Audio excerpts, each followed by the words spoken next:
नमस्ते सभी को, स्वागत है फार्मा बिल्डर के इस नए और काफी एक्साइटिंग एक्सप्लेनर में। आज के इस सेशन में हम नोवेल ड्रग डिलीवरी सिस्टम्स यानी एनडीडीएस के यूनिट आई पर फोकस करने वाले हैं और हमारा मेन टॉपिक है मैकेनिज्म्स ऑफ कंट्रोल्ड रिलीज। तो चलिए बिना किसी देरी के शुरू करते हैं। सच बताना, क्या एनडीडीएस काइनेटिक्स के उन कॉम्प्लेक्स फॉर्मूलाज को देखकर थोड़ी टेंशन होती है? रात की नींद उड़ जाती है? बिल्कुल होती होगी, लेकिन टेंशन लेने की बिल्कुल जरूरत नहीं है। बी फार्म 7 सेमेस्टर के एग्जाम्स के लिए हम इन फॉर्मूलाज और कॉन्सेप्ट्स को इतना प्रैक्टिकली और सिंपल तरीके से ब्रेक डाउन करेंगे कि फुल मार्क्स लाना बिल्कुल आसान हो जाएगा। आज का हमारा एजेंडा बिल्कुल क्लियर और स्टेप बाय स्टेप होने वाला है। सबसे पहले डिफ्यूजन मैकेनिज्म, फिर डिसोल्यूशन मैकेनिज्म, उसके बाद आयन एक्सचेंज मैकेनिज्म और एंड में करेंगे एक रैपिड एग्जाम एंड रिविजन। तो चलिए सबसे पहले बात करते हैं नंबर 1 डिफ्यूजन मैकेनिज्म की। डिफ्यूजन का बेसिक फंडा बहुत सिंपल है। ड्रग हमेशा हाई कॉन्सेंट्रेशन वाली डिवाइस कोर से निकलकर लो कॉन्सेंट्रेशन वाले सराउंडिंग फ्लूइड में मूव करती है, और ये मूवमेंट हवा में नहीं होता। इसको ब्रिलियंटली इलस्ट्रेट करता है फिक्स फर्स्ट लॉ। इक्वेशन ध्यान से सुनिए, J = -d × dc/dx। ये इक्वेशन डिफ्यूजन कंट्रोल रिलीज को गवर्न करती है। यहाँ J फ्लक्स है और dc/dx कॉन्सेंट्रेशन ग्रेडियंट है। सिंपल शब्दों में कहें तो ड्रग का फिजिकल मूवमेंट इसी मैथमेटिकल इक्वेशन पर डिपेंड करता है, जिससे दिमाग पर बिना ज्यादा लोड डाले आप इस पूरे मैकेनिज्म को इजीली समझ सकते हैं। अब यहाँ दो मेन सिस्टम्स का कंपैरिजन बहुत इंटरेस्टिंग है। एक तरफ हमारे पास रिजर्वॉयर सिस्टम है जो बेसिकली मेम्ब्रेन कंट्रोल्ड होता है। इसमें एक क्लियर कोर होता है और एक आउटर कोटिंग। लेकिन इसमें एक छोटी सी प्रॉब्लम है। अगर किसी वजह से मेम्ब्रेन रप्चर हो जाए तो सारी ड्रग एक साथ रिलीज हो सकती है, जिससे हम डोज डंपिंग कहते हैं। बड़ा रिस्क है ना?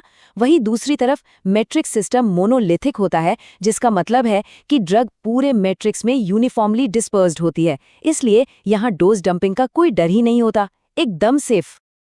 ओके, अब यहाँ ध्यान दीजिएगा क्योंकि ये एक बहुत ही बड़ा MCQ अलर्ट है। एग्जाम में सीधा पूछते हैं। मैट्रिक्स सिस्टम का रिलीज रेट टाइम के साथ कम होता जाता है, इसलिए याद रखना है कि मैट्रिक्स रिलीज हमेशा हुगुची मॉडल को फॉलो करता है, यानी स्क्वायर रूट ऑफ टाइम। ये टिप लिटरली आपको डायरेक्टली मार्क्स दिलवाएगी। और ये रहा एक और जरूरी MCQ सीक्रेट। अगर क्वेश्चन रेजर्वॉयर सिस्टम पर आता है तो ये याद रखना बिल्कुल क्रूशियल है कि जब तक कोर सैचुरेटेड रहता है, रेजर्वॉयर सिस्टम एक कांस्टेंट 0 ऑर्डर रिलीज मेंटेन करता है। तो मैट्रिक्स मतलब हुगुची और रेजर्वॉयर मतलब 0 ऑर्डर, एकदम सेट। आगे बढ़ते हैं हमारे मॉड्यूल नंबर 2 पर, जो है डिसोल्यूशन मैकेनिज्म। डिसोल्यूशन का मतलब है घुलनशीलता। यहाँ ड्रग का रिलीज प्योरली उसके फिजिकली घुलने पर डिपेंड करता है। और जब भी डिसोल्यूशन की बात आती है, दिमाग में एक ही इक्वेशन आनी चाहिए, नॉइस-व्हिटनी इक्वेशन। इक्वेशन है dc/dt = d × A/h multiplied by CS-C। यहाँ सबसे क्रिटिकल रोल प्ले करते हैं A यानी सरफेस एरिया और H यानी डिफ्यूजन लेयर की थिकनेस। इन्हीं पैरामीटर्स को थोड़ा बहुत ट्वीक करके हम ड्रग रिलीज को पूरी तरह कंट्रोल कर सकते हैं। चलिए इसे एक प्रैक्टिकल एग्जाम्पल से समझते हैं। एक तरीका है एनकैप्सुलेशन डिसोल्यूशन का, जैसे कि स्पैंज्यूल्स कैप्सूल्स आते हैं। इसमें ड्रग पार्टिकल्स पर अलग अलग थिकनेस की कोटिंग होती है, जिससे स्टैगर्ड रिलीज होता है, मतलब रुक रुक कर अलग अलग टाइम पर ड्रग रिलीज होती रहती है। दूसरा तरीका है मैट्रिक्स डिसोल्यूशन, जहां ड्रग को एक वैक्स कैरियर में मिक्स कर दिया जाता है। ये वैक्स टाइम के साथ धीरे धीरे इरोड होता है, यानी घिसता है और कंटिन्यूअसली ड्रग को रिलीज करता रहता है। अब आते हैं हमारे तीसरे इम्पॉर्टेंट मैकेनिज्म पर, आयन एक्सचेंज मैकेनिज्म। ये बाकियों से थोड़ा अलग है। ये मैकेनिज्म फिजिकल बैरियर्स या प्योर सॉल्युबिलिटी पर नहीं, बल्कि केमिकल चार्जेस और इलेक्ट्रोस्टैटिक बाइंडिंग पर काम करता है। इसके स्टेप्स को ध्यान से समझते हैं। सबसे पहले हमारे पास एक water insoluble crosslink polymer resin होता है। ड्रग इस रेजिन से इलेक्ट्रोस्टैटिकली बाइंड हो जाती है, एकदम चिपक जाती है।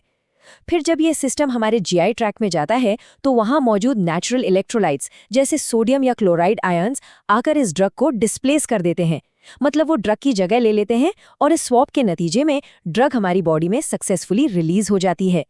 और यहाँ आता है हमारा आज का तीसरा और आखिरी MCQ, अलर्ट। ये किसी इनसाइडर टिप से कम नहीं है। ध्यान रखिएगा कि ion exchange release purely GI tract की आयोनिक कॉन्सेंट्रेशन से ड्राइव होता है। इसका सीधा सा मतलब ये है कि ये एक यूनिकली पीएच इंडिपेंडेंट प्रोसेस है।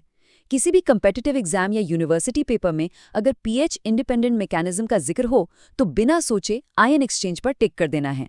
चलिए, अब वक्त आ गया है नंबर 4, हमारे रैपिड एग्जाम रिवीजन का। ये जो समरी अभी सामने है, ये सच में दिमाग में प्रिंट कर लेने लायक है। एक ही बारी में सारे core concept summarised. Diffusion reservoir का रेट लिमिटिंग स्टेप है मेम्ब्रेन परमिएशन और इसकी किनेटिक्स होती है जीरो ऑर्डर। डिफ्यूजन मैट्रिक्स की बात करें तो रेट लिमिटिंग स्टेप है डिफ्यूजन पाथ लेंथ और किनेटिक्स फॉलो करती है हिगोची मॉडल को। और आखिर में आयन एक्सचेंज, जिसका लिमिटिंग स्टेप है इलेक्ट्रोलाइट एक्सचेंज, और ये भी लगभग जीरो ऑर्डर ही फॉलो करता है। ये टेबल आपको डिस्क्रिप्टिव आंसर्स और ऑब्जेक्टिव टेस्ट्स दोनों में गारंटीड मार्क्स दिलवाएगी। तो सब कुछ समझने के बाद अब एक बड़ा सवाल उठता है सोचने के लिए, क्या सिर्फ इन बेसिक और फाउंडेशनल काइनेटिक्स को मास्टर करने से हम फ्यूचर की सबसे एडवांस्ड टारगेटेड नैनोथेरेपीज को डिजाइन कर सकेंगे? एब्सोल्युटली। ये यूनिट सिर्फ आपका यूनिवर्सिटी सिलेबस क्लियर करने के लिए नहीं है, बल्कि एडवांस्ड ड्रग डिलीवरी सिस्टम्स के फ्यूचर का एक बहुत ही सॉलिड फाउंडेशन है।